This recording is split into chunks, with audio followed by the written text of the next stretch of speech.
আসসালামু আলাইকুম, আমি রিশাদুর রহমান, আমি ষষ্ঠ শ্রেণীতে পড়ি। আজকে আমরা মধ্যক বের করা শিখব। এখানে প্রশ্নের মধ্যে লেখা আছে নিম্নলিখিত উপাত্ত সময়ের মধ্যক নির্ণয় করো। এখানে আছে 9, 12, 10, 6, 15, 8, 7, 14, 13। এখন আমরা এটার মধ্যক নির্ণয় করব।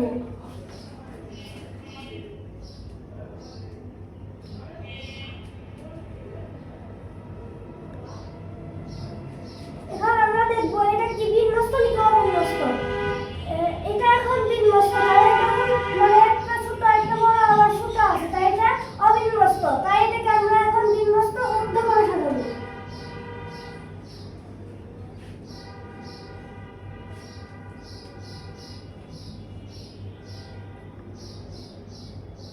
লাইন সোজা করে লেখো, ব্যাখ্যায় যাচ্ছে।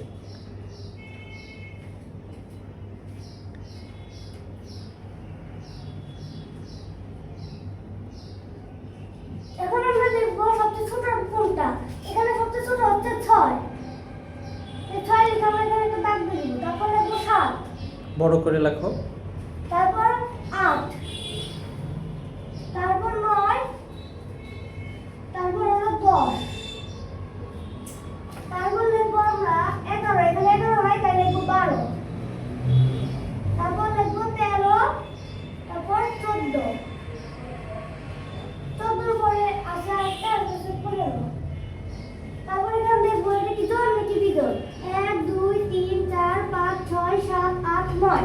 এটা বেজোড়, তাই মানে মধ্যক বের করার নিয়ম দুইটি। জোড়ের ক্ষেত্রে আলাদা, বেজোড়ের ক্ষেত্রে আলাদা। তাই এটা যেহেতু বেজোড়, তাহলে এটা লিখে নেব। এখানে মোট সংখ্যা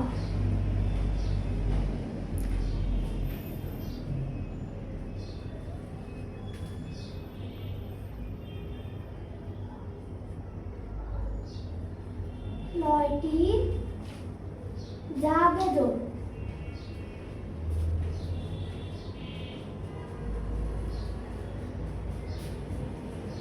এবার আমরা এটা সূত্র লিখব।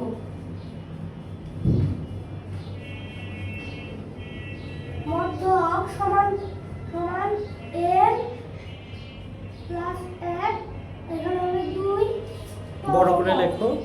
তম পদ। এখানে n দ্বারা বোঝাচ্ছে সংখ্যা, এখানে কয়টা সংখ্যা আছে সেটা। তাহলে n এর আছে, এখানে আছে হলো 9, তাহলে এখানে লিখব n এর জায়গায় লিখব আমরা 9, 1, 2 তম পদ। তারপর এটা যোগ করব আমরা 9 আর 1, তাহলে হয় 10, 2 তম পদ।